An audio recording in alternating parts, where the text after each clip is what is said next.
Welcome to another episode of Heroic Hotline. I am really excited today.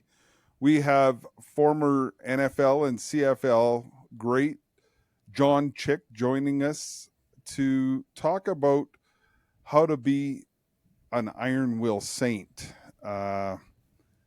John, welcome and tell us what you're up to these days. You've been retired from the CFL for what? It's got to be 8 to 10 years now, right? 8 years, yeah.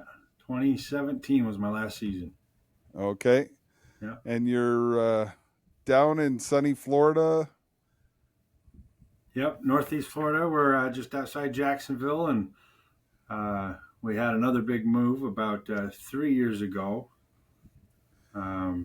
As you know, when I first retired, I started Iron Will Fitness. Um, Worked for myself. I had some other opportunities, but as transient in life as we had lived through the football years, I chose uh, stabilization for my children, and it was a big step, a lot of trust, and it was a wonderful program. And I was training both locally and online space as well, and uh, the blueprint for it I had started actually when I was in Saskatchewan, and it was called JC CrossFit, and and it came after much of what I needed in my own uh, pursuit. We get caught up in these secular spaces, and you're kind of told to keep God on the sidelines. Keep Jesus out of out of the mainstream. And I recall a scripture or two that says, "A house divided cannot stand."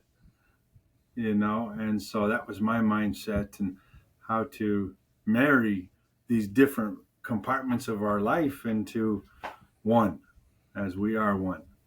And so we were doing monthly missions. We had started there in Saskatchewan, soup kitchens, food drives, etc. And when I brought it down here to the States after retirement from football, same thing with Iron Will Fitness. And my first 2 years doing our program, the monthly missions are always the works of mercy. So each month is different and set apart, challenging us to go and do some new form of mercy. First 2 years, I didn't know a soul who was involved in prison ministry. And so that monthly mission came and went, and we didn't do anything. And so the second time it came up in that second year was also strange times in the world, COVID and all that stuff. We were church hopping. And as we're seeking the Lord in a particular way, we were considering becoming missionaries, and the world shut down and saying, "Lord, where are you calling us?" And he led us right to a parish, and a deacon, who was then the director of prison ministry, made an announcement, "Hey, we're looking for volunteers." And my wife and I, on the end of our pew, which is a big pew, on our crew, we look at each other, and we knew that was what we were being asked to do. Had no idea what that meant for me. I just knew I was going to volunteer and go and visit someone in prison. And that first trip, got to ride out with the deacon, prayed up a rosary, fully charged. Had no idea the environment I would be entering into. And my first visit was at the state penitentiary. So that's where you go if you get in trouble inside a prison. And you kind of go in there, and you got to spend some time in confinement. And just the encounter of Jesus Christ that I had in there, like any of the works of mercy that I remembered from my youth, and my own father getting us involved in the works of mercy, was life-changing. And it truly was. I mean, it altered our life. Shortly thereafter, that deacon was stepping down, And all I knew was, hey, I'm available. And raised my hand, completely unqualified. And have now, for the last nearly 5 years, been directing uh, the prison ministry for the Diocese of St. Augustine. And so Wow. that challenged us so that I could better serve in the ministry. We moved out more in the rural areas where they keep a lot of these prisons. And it's just amazing how God works with your yes. One of the guys that I work with on a daily basis through Heroic Men, he talks about prison ministry. He's been involved for many, many years, and he says he gets back way more than he gives. Just being with these guys, Absolutely. and they soak it up. And as you know, I was law enforcement and did a lot of work with the youth incarcerated, uh, and helping them find their way out. I still continue, as you are aware, the Calgary Stampede. So Yeah. we just had the Stampede, but we were in the youth jail cooking up pancakes and sausages for Nice. them, and they've moved the women's uh, jail there as well. So we fed them all, and smiles all around, and just letting them know that they're still part of our society, Yep. and part of the celebrations that go on within our society. So Yep. Yep. That's awesome. And it's the truth for every work of mercy. We get back more than we give. And I think that's why Jesus says, when you visited me, who doesn't gain from visiting Christ? And so well, um, I'm involved in another one called Mission Mexico, and some of the donors that see the work, and some have been able to go down, and they just talk about the love that they see and receive from these people that are the poor of the poor, like the mountains of Guerrero in Mexico, where they have nothing, but they're happy. they're So happy. Yes. Yes. I remember uh, some of our trips down there when it wasn't on the uh, resorts and you're in authentic Mexico, you see poverty and yet you see joy, and there's just something about it that is awe inspiring. so you're doing this as a father of 11 children. Uh, so you've probably got every excuse in the world to say I'm too busy to be doing this missionary work, but you and your wife have embraced it. Uh, and as you know, we're calling men to step up to be the missionary disciples that God's calling them to do. Uh, so, what drives you to answer that call? Well, asking, seeking, and knocking. Yes, I'm a cradle Catholic, but I've been constantly learning and growing in my faith. This is a journey. Some of my favorite pastors always talk about the journey. We've never arrived, and um, truly a desire to be a saint. Because there aren't any saints not in heaven. We get reminded of this, and so what does that look like?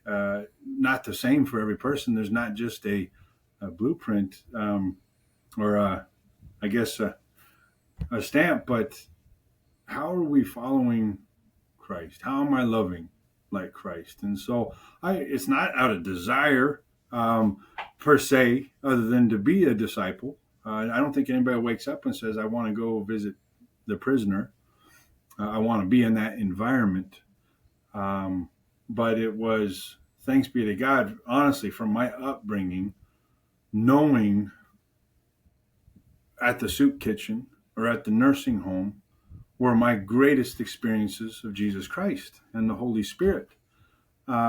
Yes, we get that at Mass. And yes, I get that in adoration. John, we had a break there. Obviously, you got a new background. You were talking about growing up. You saw mercy Soup in kitchens. visiting the. I remember the most was soup kitchens. I can't tell you three or four, five different people over the years living at my house that were just my folks let you know made a room for somebody coming through. Um, Friend of friend, somebody in need.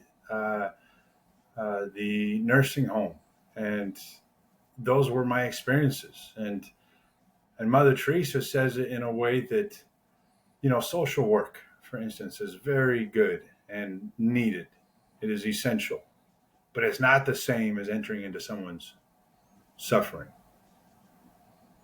It's not the same encounter as that, and so um, it is my own search for that union, for not being spiritually dry. Um, and I guess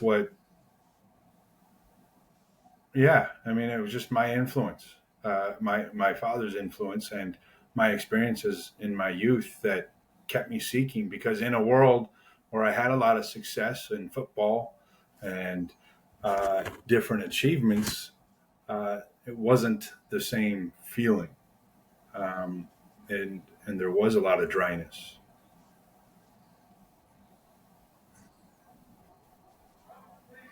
There's lots to unpack there because for those that aren't aware, you were the top defensive player in the I won it CFL. once. I was Did you nominated win three it once or times. twice? I know you were up there. There you go.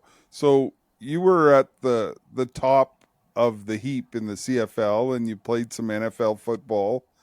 Uh, so you were extremely successful, but you're also talking about the importance of the seeds that your dad planted that carried you through, probably to help that humility that's needed to be That's who right. we need to be, like Saint Yep. Joseph. And um,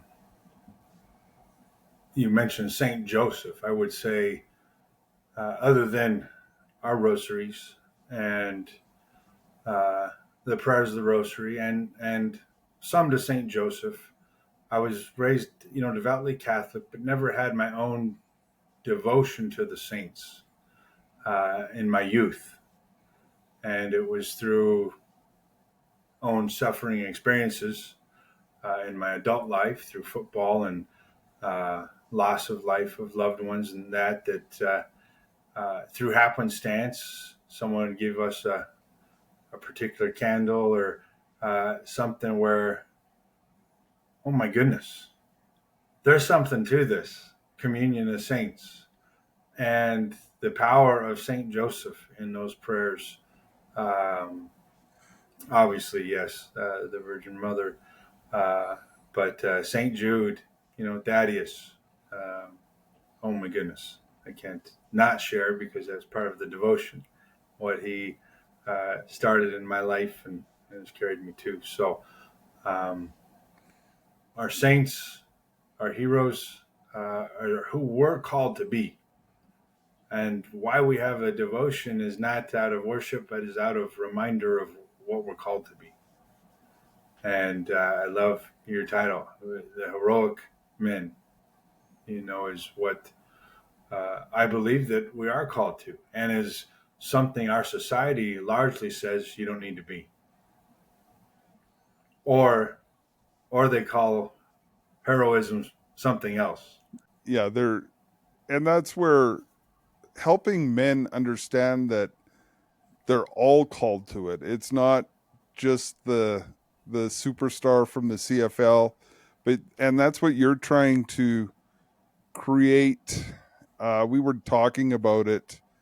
Uh, this epidemic in North America of obesity, and uh, my previous interview with Deacon Harold Burke Sivers, he talks about how he lost 100 pounds and just using prayer, and you're incorporating that in your That's fitness right. challenges for men. Men respond to challenges, and I think that's why you're you've reignited your Iron Will So Fitness, but still you're going run under Iron Will another name, Fitness, right? and so yes, when I accepted the challenge of Iron Will Fitness, and we're serving in the works of mercy, uh, the Lord had a higher calling, and so He took me there. I took a lot of what we were doing in Iron Will Fitness, and I actually wrote a master planner and journal that I ended up sharing with a lot of the fellows that we serve inside prison. But it was kind of put on the shelf for the last 3 years. And come Christmas, I had a couple men from my parish approach me about training.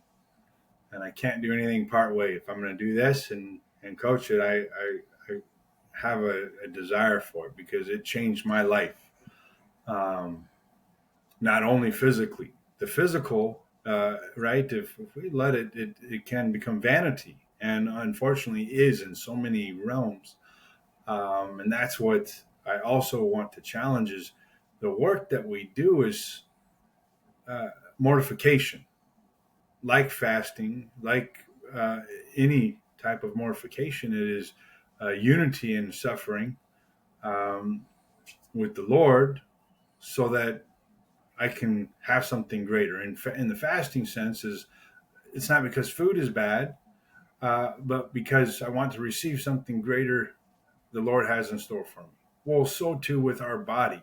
The greatest gift God has given us is our body. And, if you go down the theology of the body for very long, it is the first gospel, not only in its creation, but when we are out there as a witness, our body is the gospel. Most people aren't going to hear what I have to say. They're going to see me and they're going to say, what is he preaching? And we as a culture, and then we get to the Christian men, but we've allowed the culture to sway us in our habits and routines. And so our generations, um, our younger generations, aren't as equipped for the daily grind, the work habits. And then because of what has happened uh, to our food, and most things we buy are convenient and in bags and on the go, we lose so much value if there's any left at all in what we are putting in our body. And so all of that is to say that discipline is not for the sake of being buff, not for the sake of any sort of vanity, but so that I can show up in my vocation as a husband, as a father, as a priest, as uh, a servant, uh, so that I can do the works that we're called to do as believers. Well, and I know when you were working with me for a bit Yep, there about just getting up off the ground, right? Like getting yourself up off the ground, uh, and what just came to me was there was a song, that's right. are the saints are the sinners that fall down and get back up again. So we need to And that it's teach okay to fall men down. to get back up again. Yeah, And I think when you were a lot talking, of people are afraid of the yeah, falling down part. And as the football player, that was my favorite thing is the 320-pound to 360-pound guy across from me. He was thriving with joy in the excitement that he might knock me down once or twice. Well, guess what? I went into the game already knowing that's going to happen. But I get the choice that I'm going to get back up, and I'm going to get back up, and I'm going to get back up, and you're not going to stop me. And All I got to do is get there once, and I changed the game. And so I always compare that to the spiritual journey we're on. Yep. We are on a race, and we're going to get knocked down. We know that. Are you going to get back up? And fortitude and temperance are two of the four cardinal virtues that we need for that journey. And training builds us in our time where we don't work with our hands enough, where we aren't in as laborious activities as our forefathers in the faith were. Training is a discipline we need to build those virtues. And so, after pulling it off the shelf and going all in, it's like working with you before. We got some results, but there were a lot of moving parts. And so anyway, I've condensed and producing an app here that will allow us to give the ACT F8 Iron Saint method, and that is our 56-day journey to reclaim clarity, strength, and purpose. So, one of my favorite verses, Sean, is Acts, from the book of Acts, chapter 1, verse 8. So this is also where we get the ACT F8. Is 4 F's, and you're familiar with some of them, right? Is faith, focus, fire, fitness, and fraternity are part of this journey. But that Acts 1, verse 8, and they received the power from the Holy Spirit so that they could be witnesses to the ends of the world. You will be my witness. And we are called to be witness. And that's very much in line with our whole reason for being is building up missionary disciples, getting men off the sidelines. That's As right. Jeff said, you need to. Yep. Are you a fan or a follower? And we've got lots of fans of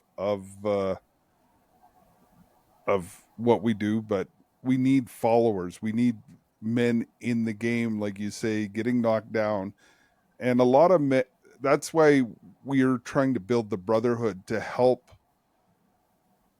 pull you back up, because sometimes you just, well, you know what it means to have Yep. another player give you the hand to pull you up to your feet.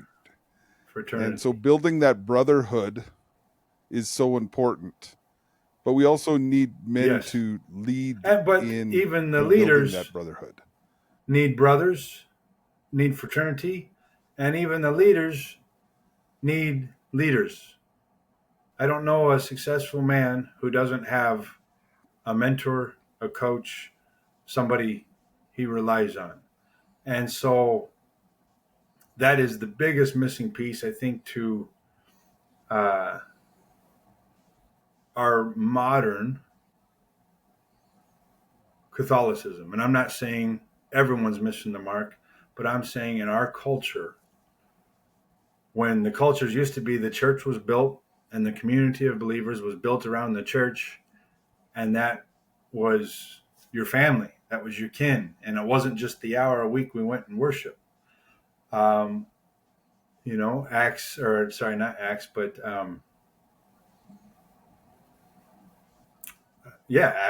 Acts 2:42, right?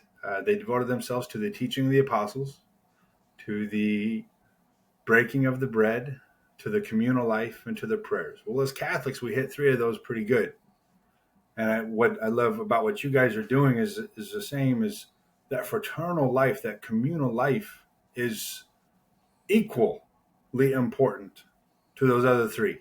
No, I mean, yes, the sacrament is a sacrament, but what's going to help me be accountable to that? If I don't have a brotherhood, you know, in that, in service, it's easy to let myself down. And that's where that, iron sharpens iron comes from, is so too another man sharpens another. And so I love what you guys are doing, Sean. So you're walking That's so you're right. walking with men for 56 days, you said? And what that does is probably there's probably science behind it too, to Absolutely. Yeah. reorder You've heard of Exodus habits. 90 and things, 90 days. Uh, you lose some follow through, right? So in our time, 56 days is still enough time to really form some habits, and especially break some habits. And that's the biggest thing is in our busy time is everyone thinks you got to do more, do more, do more. Well, really what we need to do is cut out some of the things that we're doing and simplify and restructure our routine so that I can fit in what is essential. There's uh, we live in a time where it's not about who's right or who's telling the truth, but who reports it first. Um, and that same concept goes into everything we're doing. Is as long as I'm busy, th- we've equated it with success, and success isn't busy. Success is virtue, is doing what's right and what's essential. And so the 56 days is really about there's a uh, armor method, putting on the full armor of God. So aligning our vision, reclaiming our focus. And that's really the first part of that journey is there's a lot of rewiring we have to do with how we approach our body, how we master our environment. Is we all want to pray more, but am I putting my rosary on my bedstand? My wife for last decade and so has a rosary hanger in the middle of our house. You can't miss it. So if we aren't praying our rosary, we're ignoring this thing. So we know these things. That our church is filled with stained glass, all these holy water, not because she's holier than thou, but because it's a reminder to us of who we are and where we're going. And so too in all of our sacred spaces, we got to be intentional with that. And it's easy once you start mastering your environment. You're making your habits easy, uh, and you're cutting out the things that you don't want. So you got to make those more difficult, right? When we continue to do the things we don't want to, it's because it's too easy for us to do it. That's awesome. Yeah, and men respond to challenges. We've done one. We're starting another one at the time of this recording. A heroic 30. We're just That's right. helping men form healthy, good habits. Whether it's reading the Bible every day, like Jeff Cavins Yeah. challenges you to do that at the start of the day, right? Because it forms your whole day. And I've got to get better at getting the exercise, that temple of the Holy Right. Spirit, and treating the body as such. Uh, and that's where you're going to be such a blessing to so many men. And I pray that men look you up. How's the best way for them to Right now, you find can find me you? on social media. John Chick. I got still my football page is up. John Chick on Facebook. So I have a couple profiles there. John Chick X on X, and John Chick 97 still on IG. They won't let me change it, so it's still John Chick 97 there. I have Iron Will Fitness pages. You can find me there as well. That's more very mission specific. And so you can find me on the Iron Will pages, both on Instagram and Facebook. Um, Outside of that, you can email me anytime, becomeironwilled at gmail.com, becomeironwilled at gmail.com. And here shortly, the Iron Saints app will be live and active. So I got 2 or 3 weeks a crunch time here, and I'm hoping it will be a movement. That will be a lifetime fraternity for many who go through this challenge, and you'll have this fraternity. You'll have after 8 weeks, it's not over, right? Any of these journeys, as we got to remember, there's only one landing spot, and that's heaven. Outside of that, it's okay. Then what? And then how do I continue this journey? And that's what, again, you guys are doing, is we form the habits, routines to master the mindset, make it easy for us to live how we're supposed to live. That's awesome. Yeah, and gentlemen, uh, don't don't hesitate Yep. to reach out to brothers to walk with you to help you through this, and that's what John's offering his service. Who's on that on your recent Facebook post? How much are you lifting there? It looks Oh no, like those bumper weights, they 600 make them pounds so big plus. and bulky, but I can't remember what I had on that bar. That might have been. I'd have to go back and look at the video. That one was either 365 or 465. Yeah. So the but gentlemen, please don't hesitate to find brothers to walk with you throughout all aspects of life, and we all we're gonna try and have John back in the future, and maybe to continue to encourage us to get healthier with God and know where we belong in heaven. We're helping each other get there. Uh, if you have suggestions, send us an email to hotline@heroicmen.org. Uh, we want to answer what you want to hear. We want to hear what you want to hear. And of course, please pay it forward as we try to build throughout North America. I'm pitching for Canada, where we'll hopefully have heroicmen.ca up very soon and heroicmen.org. But if you want a tax receipt from Canada, it comes from God Squad, and the U.S. it comes from the Catholic Men's Leadership Alliance. As little as $5 a month makes a difference in us continuing the work that we're trying to do. So God bless, John. Keep up the great work.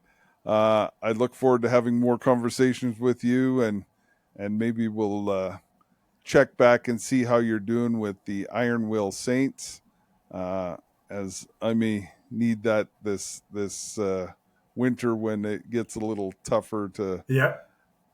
Yep. walk away You from let me know, the Sean. food. We'll get you back on there, and I appreciate you having me on your show, man. And I appreciate what you guys are doing. It's so important that we stay connected. It's so easy to isolate today. So everything Sean said, I echo. Is uh, we have to have the communal life. It is a equal proportion to keeping on the narrow path.